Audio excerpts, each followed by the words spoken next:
I found footage of my wife and brother that they thought was erased years ago. 14 times. In my house.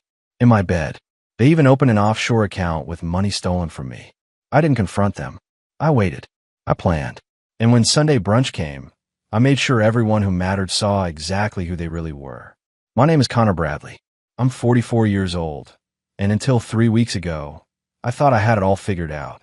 A successful dental practice I co-owned with my younger brother Jeremy. A beautiful wife who taught 3rd grade at Riverside Elementary. 2 kids who made me proud every single day. Olivia, my 16-year-old, was getting ready for college applications. Jake, my 10-year-old, still believed his dad hung the moon. I lived in a 4-bedroom colonial in Westfield, New Jersey, drove a Lexus, took the family to the Outer Banks every summer. The American dream, right? Wrong.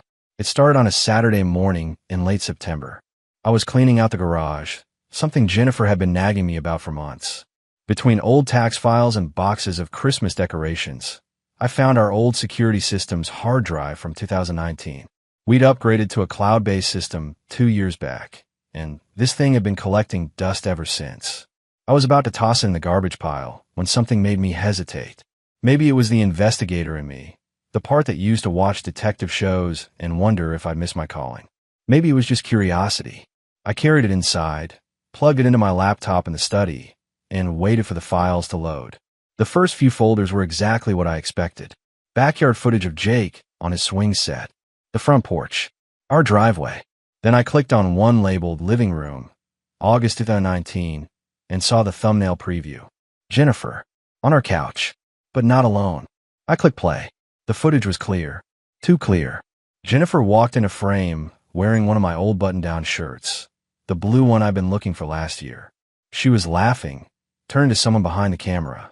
Then Jeremy stepped into view, holding a bottle of wine from our rack. My wine. The Napa Valley Cabernet. I'd been saving for our anniversary. He opened it like he owned the place.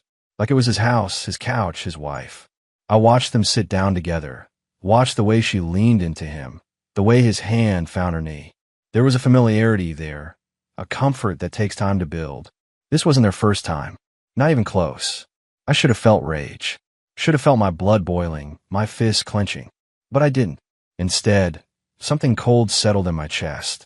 Something calculating. I sat there in my leather office chair, the Saturday morning sun streaming through the window, birds chirping outside, and I watched my entire life reveal itself as a lie. When the footage showed Jennifer touching his face, that tender gesture you only give someone you truly care about, I closed the laptop. I didn't cry, didn't shout, didn't break anything. I just sat there, perfectly still, and started planning. That night, Jennifer came home from a teacher's conference at 6:30, carrying her tote bag stuffed with papers she claimed needed grading. She kissed me on the cheek, asked about my day at the clinic, started pulling ingredients from the fridge for dinner. Normal. Everything was so damn normal. How was the conference? I asked, watching her chop vegetables at the island. Oh, Jennifer said, not looking up. Same old professional development stuff. They brought in some consultant to talk about differentiated instruction. Honestly, I could have taught the session myself. I nodded, sipped my beer. Jeremy stopped by the clinic today. Said he might swing by this weekend to help with that grill cover. Her knife paused for just a fraction of a second. That's nice of him, she said, resuming her chopping. Kelsey keeping him busy with the kids. I guess so. I replied, keeping my voice even. You know how it is. She laughed, that easy laugh I'd fallen in love with 17 years ago. Yeah, kids are exhausting. Speaking of which, where are ours? Olivia's at volleyball practice. Jake's upstairs doing homework. Good, she said, sliding the vegetables into a pan. I was thinking maybe this weekend we could take them to the orchard. Apple picking season and all that.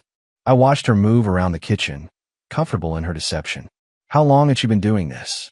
How many times had she lied to my face while I smiled and believed every word? After dinner, after the kids went to bed, after Jennifer fell asleep beside me like nothing was wrong, I went back to my study. I pulled up the hard drive again and started going through every file, methodically, taking notes. Dates, times, locations. Building a timeline. August 2019. September 2019. October 2019.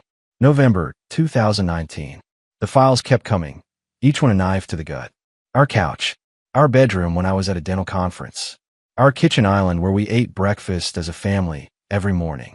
By 3 in the morning, I'd found 14 separate incidents, all documented, all time-stamped.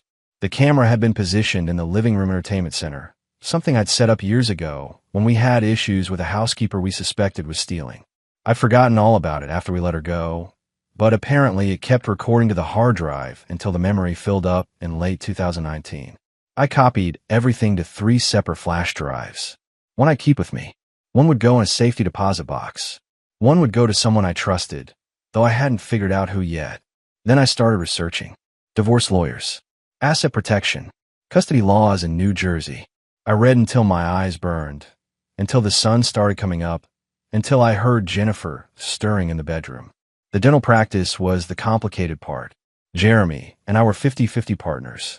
The business was worth roughly $2.3 million, built over 12 years of 7-day work weeks and careful expansion. We had 3 dentists on staff, 2 hygienists, a full administrative team. Dissolving that partnership would be messy, but I'd figure it out. I had time. They didn't know I knew. That was my advantage. Monday morning, I went to work like nothing had changed. Jeremy was already at the office, reviewing charts in his usual spot at the back desk. Morning, he said, looking up at the grin. Good weekend. Quiet, I replied, hanging my white coat on the hook. Cleaned out the garage finally. Yeah? Find anything interesting? Jeremy asked, turning back to his computer. I paused. Let the silence stretch just long enough. Just old junk. Nothing worth keeping. He nodded, completely at ease. Jennifer mentioned you guys might hit the orchard this weekend. We should make it a family thing. Kelsey and the kids would love that. Sure, I set my voice steady. Sound good. And just like that, we went back to pretending. Him pretending he wasn't sleeping with my wife. Me pretending I didn't know. But I was already 3 moves ahead, and he had no idea the game had started. I found Martin Gresham through a colleague at the clinic, Dr. Patterson, who'd gone through a nasty divorce 2 years back. If you need someone who fights like a junkyard dog but keeps it clean, call Martin, Patterson had told me over coffee. He'll cost you, but he's worth every penny. Martin's office was in downtown Newark, tucked between a bail bondsman and a tax attorney. Not fancy, but that wasn't what I needed. I needed someone smart, ruthless, and discreet. He was in his late 50s, gray hair, sharp eyes that missed nothing. I laid out the flash drive on his desk along with a timeline I created. How many incidents total? Martin asked, not touching the drive yet. 14 documented on video. Spans from August through November 2019. All in my house, except 2 that were in my brother's car in our driveway. Martin leaned back in his chair. And you haven't confronted either of them? No. Good. Don't. He finally picked up the drive, turned it over in his hands. This is gold, Mr. Bradley. But we need to be strategic. New Jersey is an equitable distribution state, not community property. That means the court divides assets fairly, not necessarily 50-50. What about the business? I asked. My brother and I are equal partners. That's where it gets interesting, Martin said, pulling out a legal pad. Do you have a partnership agreement? Yes. Drafted when we started 12 years ago. Does it have a morality clause? Anything about conduct detrimental to the business? I thought back. Our father had insisted on including something about that when we drew up the papers, said it was important to protect the family name. Yes. It states that if either partner engages in conduct that damages the reputation of the practice or violates the trust between partners, the other partner has the right to buy out their share at a reduced valuation. Martin smiled. It wasn't a pleasant smile. Then your brother just made this very easy. Sleeping with a partner's wife? That's about as detrimental as it gets. We can force a buyout at 70% of fair market value. Maybe less if we argue emotional damages and loss of business reputation. He'll fight it. Let him. We have video evidence of him committing adultery with your wife in your home. No judge will side with him. Martin made notes on his pad. Now, about your wife. You said she teaches at Riverside Elementary. 3rd grade.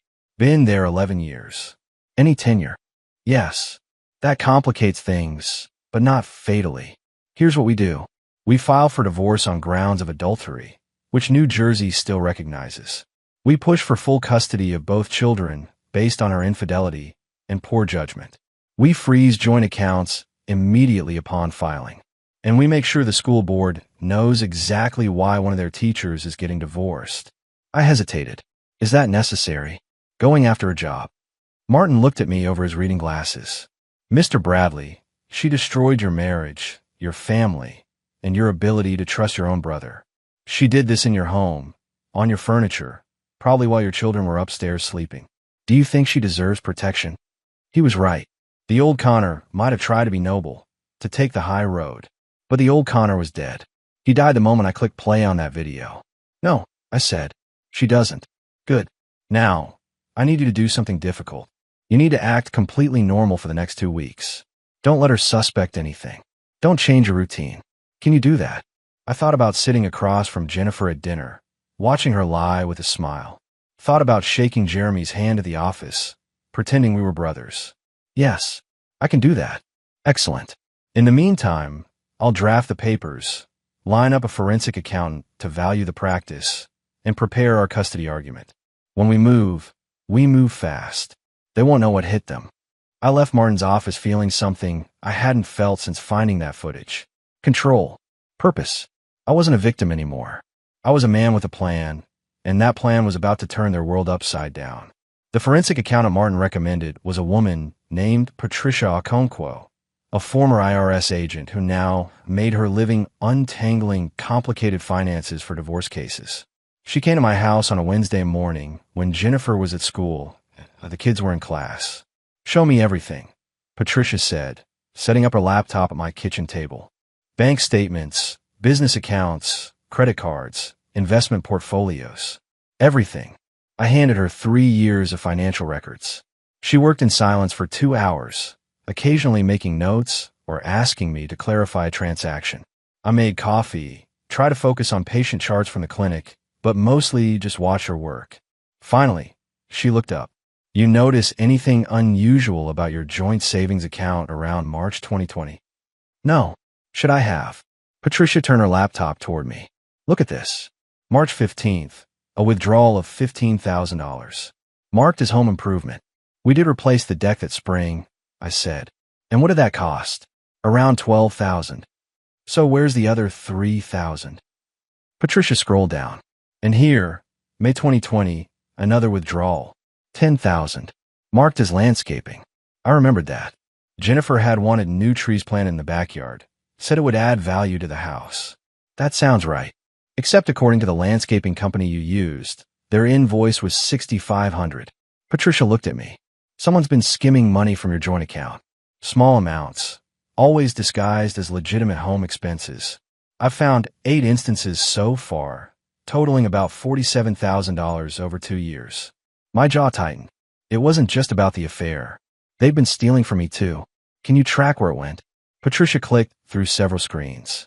That's the interesting part. The withdrawals were made via bank transfer to an account at Morgan Stanley. Want to guess whose account? Jennifer's. Close. It's a joint account. Jennifer Bradley and Jeremy Bradley. The room seemed to tilt. My wife and my brother have a joint bank account. Opened in February 2020. Based on the deposits, they've been funneling money into it from both your joint account and, if I'm reading this right, from the dental practice accounts as well. She pulled up another screen. Your brother's been billing the practice for consulting fees, equipment maintenance, and marketing expenses that don't exist. He's basically been paying himself twice and splitting it with your wife. I stood up, walked to the window, tried to control my breathing. This wasn't just an affair.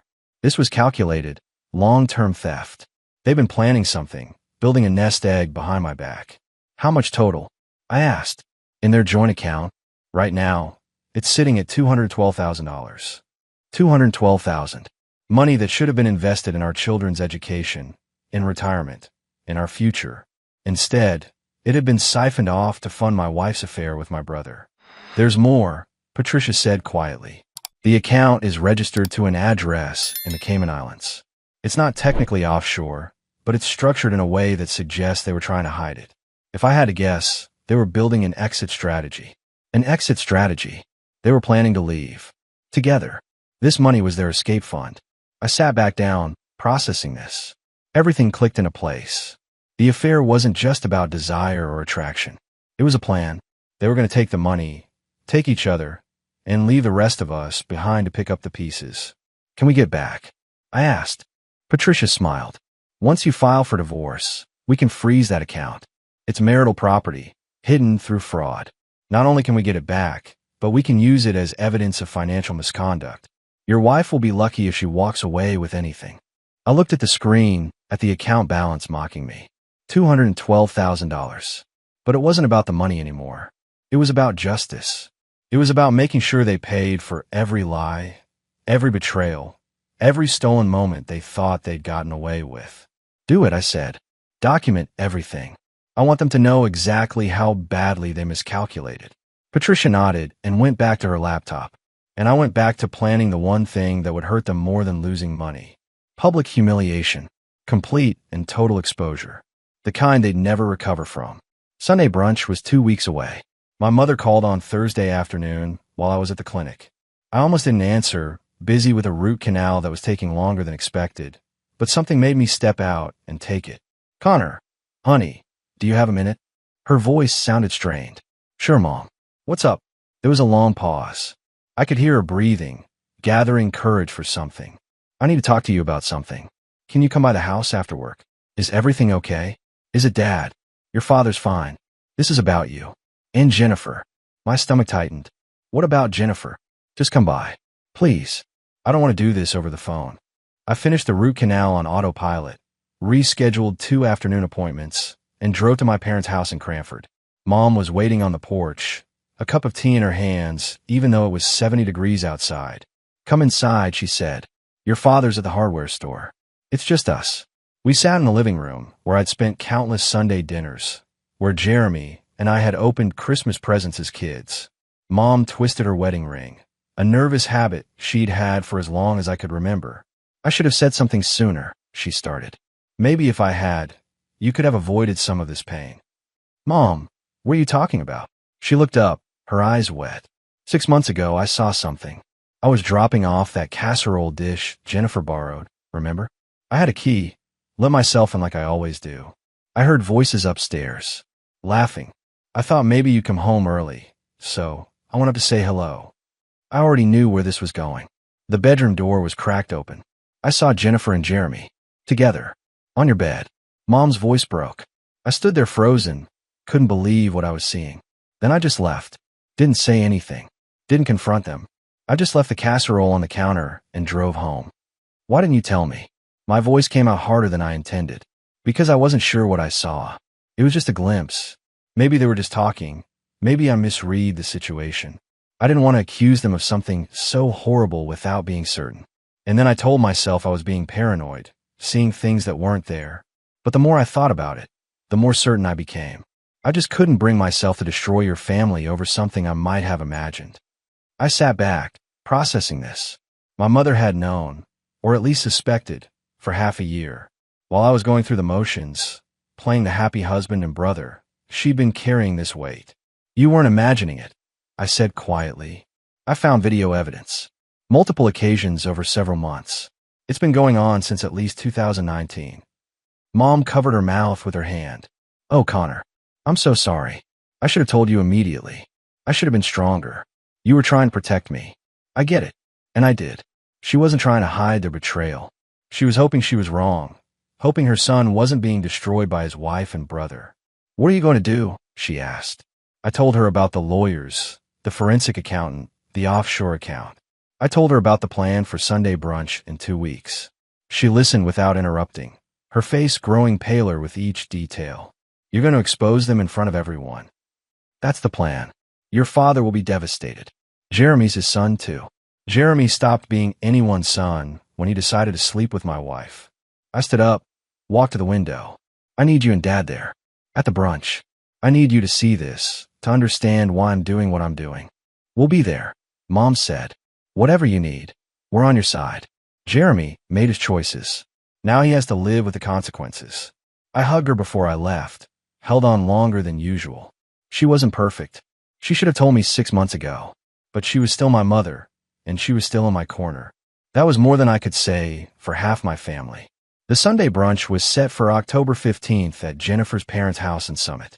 They hosted it every year, a tradition going back to before Jennifer and I were married. Usually about 20 people. Her parents, her sister and brother-in-law, Jeremy and Kelsey with their 2 kids, my parents, Jennifer's grandmother, a few family friends. This year would be special. I called Kelsey on a Tuesday evening. She answered cheerfully, probably expecting another mundane call about coordinating schedules or borrowing tools. Hey, Connor. What's up? I need to see you. In person. It's important. The cheerfulness faded. Is everything okay? Are the kids all right? The kids are fine. But I need to show you something. Can you meet me tomorrow? Coffee shop on Broad Street. Connor, you're scaring me. I know. Just trust me. 10 o'clock tomorrow. Come alone. She was already there when I arrived, sitting in a back corner booth, nervously shredding a napkin. I ordered 2 coffees and sat down across from her. What's going on? Kelsey asked. She looked exhausted, I noticed. Dark circles under her eyes, hair pulled back in a messy ponytail. Not the put-together woman I was used to seeing. I pulled out my laptop, opened a folder, turned the screen toward her. I need you to watch something. It's going to be hard, but you need to see it. I played one of the shorter clips. Just 90 seconds, but enough. Kelsey watched without expression, her face going completely blank. When it ended, she said nothing for a long moment. How many? She finally asked. 14 documented incidents. Probably more that weren't captured. How long have you known? 3 weeks. Kelsey laughed, but there was no humor in it. I've known for 3 months.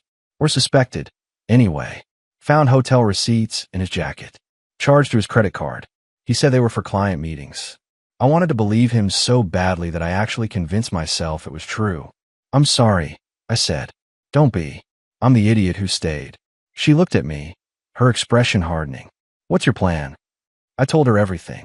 The lawyers, the offshore account, the partnership buyout, and the brunch. You want to expose them publicly, she said, in front of both families. Let everyone see who they really are. Good. Kelsey's voice was cold now, all the warmth gone. They deserve it, but I want to be part of it. I want them to know I knew, that I'm not some naive victim they fooled. What do you have in mind? She smiled, and it reminded me of a wolf. I'll handle the guest list. Make sure everyone who matters is there. Jennifer's boss from the school, the chairman of her dental association, my parents. We'll make it a real family gathering, the kind people talk about for years. We spent the next hour planning. Kelsey knew things I didn't. She knew that Jennifer had been talking about leaving me for months, telling her friends I was boring and predictable. She knew Jeremy had been shopping for condos in Hoboken, looking for a place where he and Jennifer could start fresh. She knew about dinners they had together, trips they'd planned, a whole future they'd been building while we played the fool. I want to be the one to invite your mother, Kelsey said. Jeremy thinks she doesn't suspect anything. I want to see his face when she walks in and he realizes she knows. Done.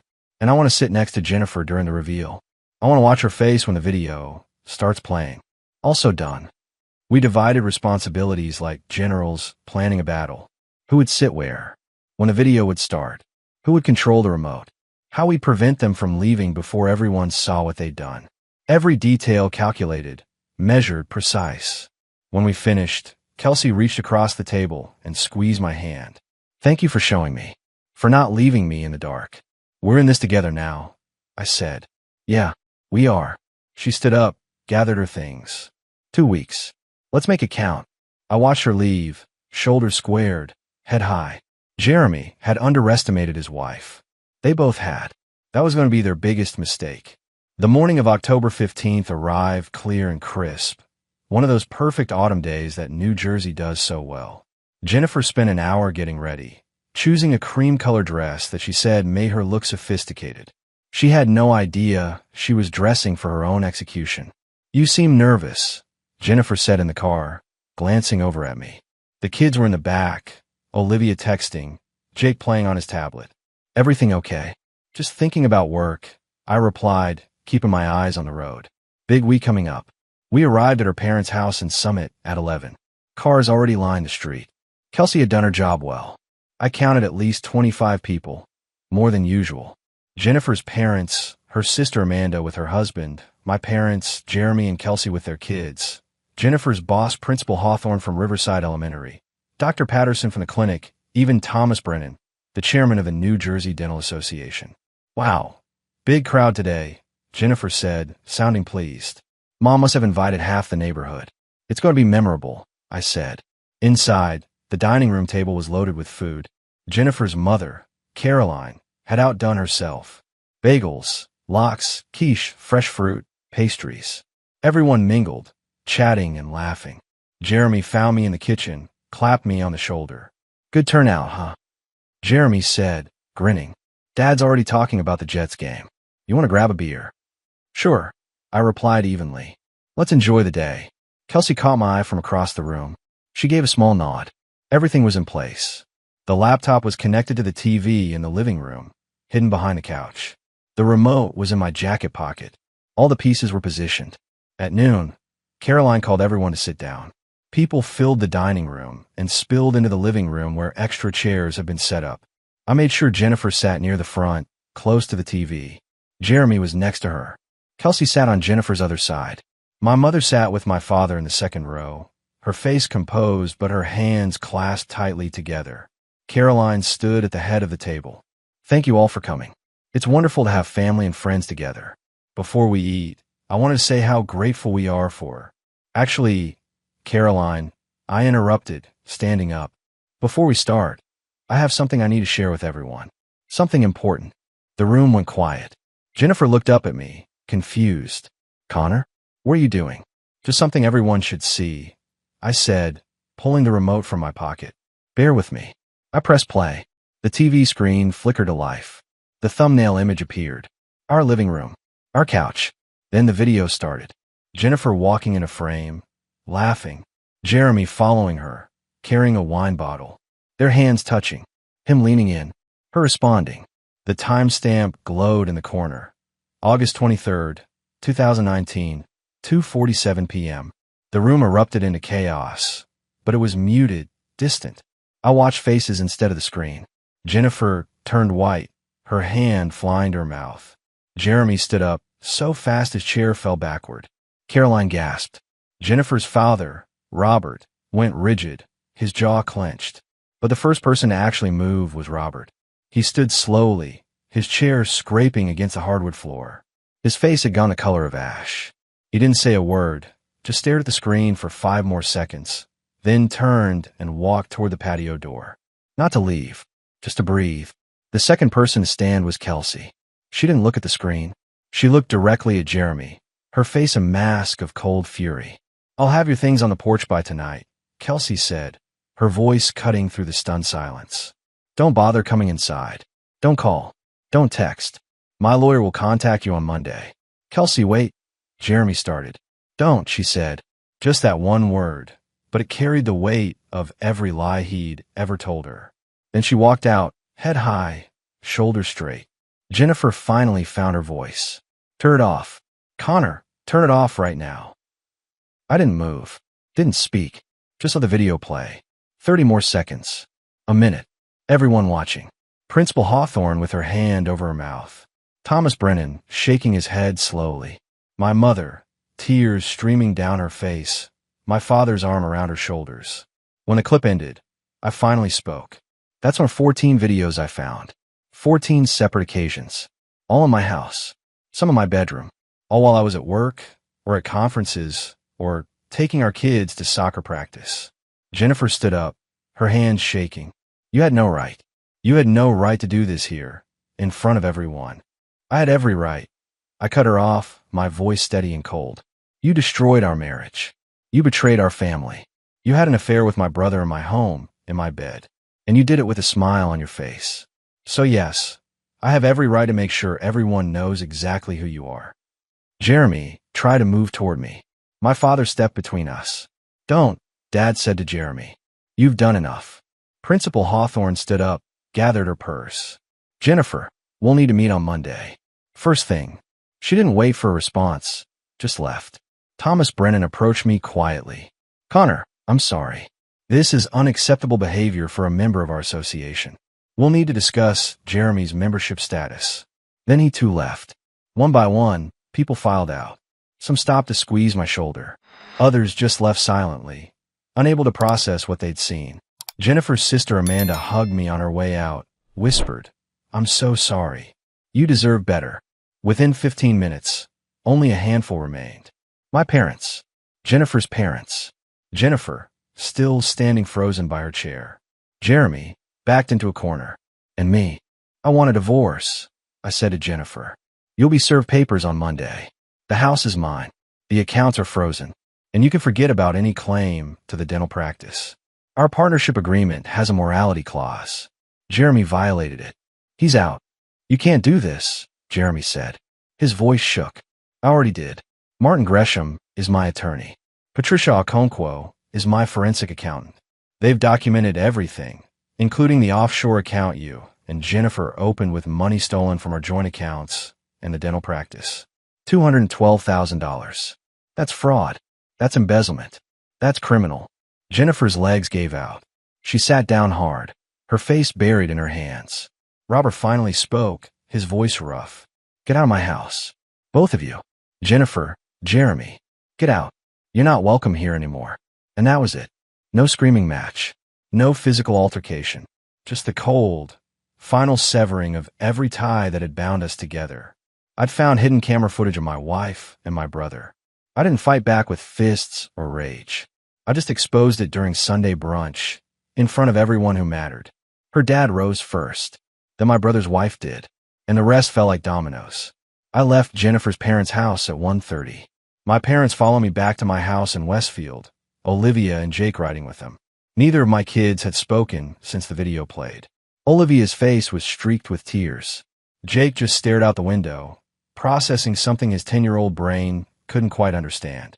Inside, I made coffee while Mom took the kids upstairs. I could hear her gentle voice, explaining, comforting. Dad sat across from me at the kitchen table, the same table where Jennifer and I had shared thousands of meals. You did the right thing, Dad said finally. Did I? Look at what it did to the kids. The kids will heal. They're strong, like you. But they needed to know the truth. They needed to see that actions have consequences. Dad reached across, put his hand on mine. Your brother betrayed you in the worst way possible. He doesn't deserve protection. He doesn't deserve mercy. My phone buzzed. A text from Martin Gresham. Papers will be served tomorrow morning. Everything's in motion. Call me if you need anything. Another text, this one from Kelsey. Thank you for having the courage to do what I couldn't. The kids are okay. We're okay. You're a good man, Connor. I sat there as the afternoon faded into evening, as my parents took care of my kids upstairs, as my phone filled with messages from family and friends. Some supportive, some shocked, all of them understanding that life, as we knew it had just imploded. Around 7, Olivia came downstairs. Her eyes were red, but dry now. She sat next to me, leaned her head on my shoulder. Are you okay, Dad? She asked quietly. I will be. Are you okay? I don't know yet, but I'm glad you showed everyone. Mom needed to be held accountable. She always taught me that honesty matters, that integrity matters. Guess she forgot her own lessons. I kissed the top of her head. I'm sorry you had to see that. I'm not. I'm 16. I'm not a baby. I deserve to know the truth. She pulled back, looked at me. What happens now? Now we rebuild. Just the three of us. It won't be easy, but we'll figure it out. Jake came down next, crawled into my lap like he used to when he was younger. Is Mom coming home? He asked. Not tonight, buddy. Probably not for a while. Good. I don't want to see her right now. That broke my heart more than anything else. My 10-year-old son rejecting his mother because of what she'd done. But I also knew he was processing trauma, that his feelings would evolve over time. For now, I just held him. That night, after my parents left and the kids were finally asleep, I sat in my study and opened my laptop. An email from Patricia Okonkwo waited. Preliminary divorce, filing ready. Asset division favors you 80-20 based on fault and financial misconduct. Custody recommendation. Primary physical with you. Supervised visitation for Jennifer pending psychological evaluation. Partnership buyout. $820,000 for Jeremy's 50% stake. Based on morality, clause violation. He won't fight it. $820,000. Less than half what his share was actually worth. But the morality clause gave me leverage. He'd sign or face criminal charges for embezzlement. Another email, this one from Principal Hawthorne. Connor, I wanted you to know that Jennifer has been placed on administrative leave pending a school board investigation in a conduct unbecoming of a teacher. Given the public nature of today's revelation and the impact on our school community, her employment may be terminated. I'm sorry you and your family are going through this. Jennifer's career was over. Her marriage was over. Her relationship with her family was destroyed. Everything she'd built over 17 years, gone in one afternoon. Some people might call what I did cruel. Might say I should have handled it privately, quietly, given her dignity. But dignity is earned, and she'd forfeited hers the moment she brought my brother into my bed. I closed the laptop, turned off the lights, and went upstairs. Checked on both kids. Olivia was asleep, her phone still clutched in her hand. Jake had his stuffed bear, the one he'd had since he was 2. Both of them breathing steadily, peacefully. They were what mattered now. Not Jennifer. Not Jeremy. Not revenge, or justice, or vindication. Just these 2 kids who needed their father to be strong, to be present, to show them that even when your world falls apart, you can build something better from the ruins. Tomorrow, Jennifer would be served. The legal machinery would grind forward. But tonight, I was just a father watching his children sleep, grateful that at least I still had them. 3 days after the brunch, Jeremy showed up at the dental clinic.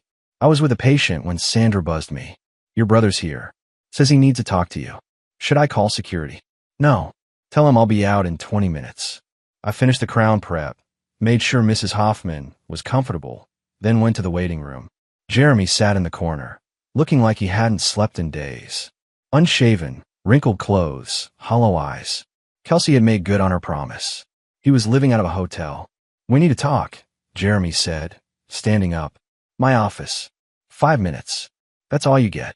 Inside my office, I didn't sit. Didn't offer him a chair. Just stood with my arms crossed, waiting. Jeremy paced, running his hands through his hair. I know I messed up, he started. I know what I did was unforgivable. But Connor, we're brothers. We're family. There has to be a way to fix this. Fix this. You slept with my wife. In my house. For months. You stole money from our business and from my personal accounts. You destroyed my marriage, my family, and any trust one ever had in you. There's no fixing that, Jeremy. I made a mistake. A mistake. I cut him off, my voice rising for the first time. A mistake is forgetting to call on someone's birthday. A mistake is being late to dinner. What you did was calculated, deliberate betrayal over months. You looked me in the eye every single day and lied. You came to my house for family dinners. You played with my kids. And the whole time, you were sleeping with their mother. Jeremy's face twisted. Jennifer came on to me. She said you were distant, that you didn't pay attention to her anymore. She said, I don't care what she said. You had a choice. You could have told me. You could have talked to me like a brother. Instead, you decided to destroy everything we built together. I walked to the desk, pulled out a folder. These are the buyout papers. $820,000 for your 50% stake in the practice. That's 40% below market value. But the morality clause gives me the right to set the terms. That's not fair. Fair? You want to talk about fair? I slid the folder across the desk. Sign it. Or I press charges for embezzlement. Patricia documented every fraudulent transfer you made. That's a felony. 3 to 5 years minimum. Your choice. Jeremy picked up the papers with shaking hands. You'd really send your own brother to prison? You stopped being my brother the moment you betrayed me. Now you're just a business partner who violated our agreement. Sign the papers, take the money, and get out of my life. He signed. Every page, his signature getting sloppier as he went. When he finished, he looked up at me with something like hope. Maybe someday. No, there's no someday. There's no reconciliation. There's no family barbecues or Christmas dinners or watching our kids grow up together. You made your choice. Now live with it. Jeremy left the folder on my desk and walked out. I watched through the window as he got into his car, sat there for a moment with his head on the steering wheel, then drove away. I felt nothing. No satisfaction, no sadness, no regret.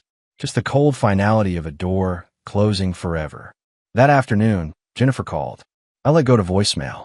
She called again an hour later. Again, voicemail. The third time I answered. What do you want, Jennifer? I want to talk. About the kids. About us. Connor, please, can we just... There is no us. There's you, and there's me, and there's a divorce. That's all. The kids are fine. They're with me. You can see them supervised visits once the custody arrangement is finalized. Supervised? Connor, they're my children. And you destroyed their family. You had an affair with their uncle in their home. You stole from their college funds to finance your relationship with my brother. You don't get unsupervised access until a judge says you do. I never meant to hurt them. Or you. It just happened. Nothing just happens, Jennifer. You made choices. Every single day, you chose to lie to me. You chose to betray our marriage. You chose Jeremy over your family. Those were conscious decisions. Own them. She was crying now. I lost my job. The school board fired me this morning. My whole career gone. My friends won't talk to me. My parents won't return my calls. I have nothing left.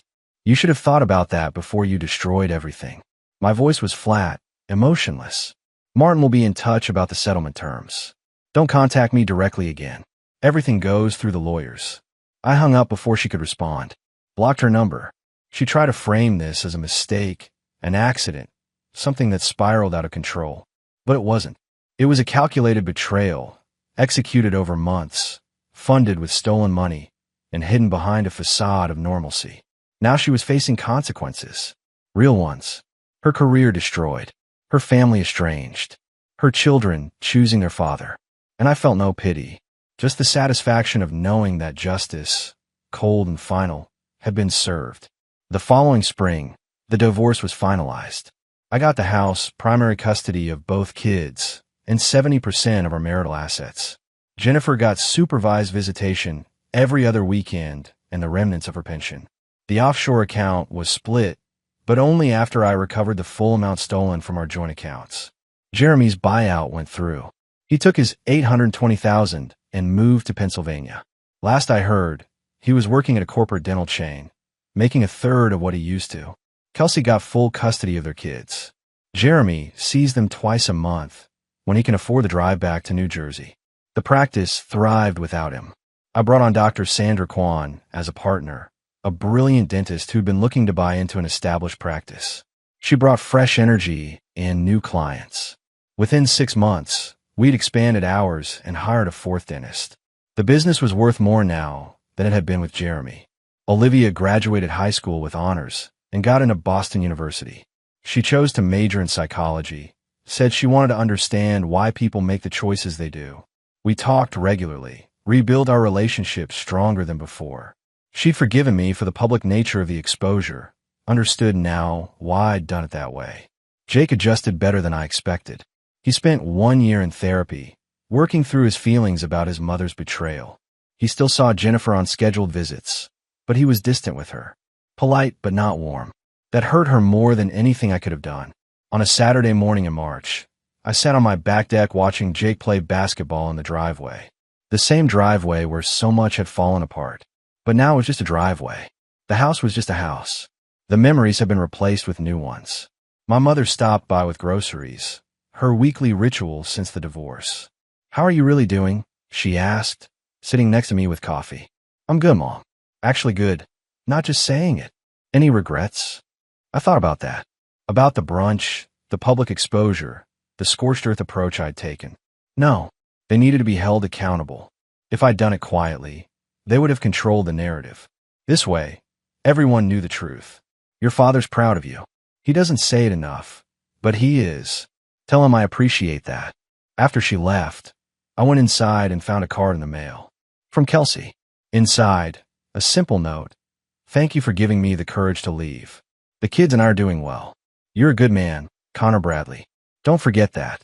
I put the card on my desk next to a photo of Olivia and Jake. They were smiling, genuinely happy. That's what mattered. Not revenge. Not vindication. Just these two kids who were learning that integrity matters, that actions have consequences, and that sometimes the strongest thing you can do is walk away from people who don't deserve you. That evening, I took Jake to dinner at his favorite burger place. Just the two of us, father and son. "Dad," Jake asked, dipping a fry in ketchup, "are you ever going to date again?" "Maybe someday." "Why?" "Because you deserve someone who actually loves you. Not like Mom." Out of the mouths of children. "Thanks, buddy. But right now I'm good. I've got you and Olivia. That's plenty." He nodded, satisfied, went back to his burger. And sitting there in that booth, watching my son eat and laugh and just be a kid again, I realized something. Jennifer and Jeremy hadn't destroyed me. They'd tried, but they'd failed. I was still standing, still whole, still moving forward. I'd found hidden camera footage that revealed the worst betrayal imaginable. But instead of letting it break me, I'd let it remake me. Stronger, clearer, more certain of who I was and what I deserved. The old Connor might have forgiven them, tried to salvage something from the wreckage. But I wasn't the old Connor anymore. I was someone who understood that some betrayals are unforgivable, that some bridges need to burn, and that walking away from toxic people isn't weakness. It's survival. It's strength. It's choosing yourself and your kids over people who proved they never valued you to begin with. And that choice, hard as it was, turned out to be the best decision I ever made.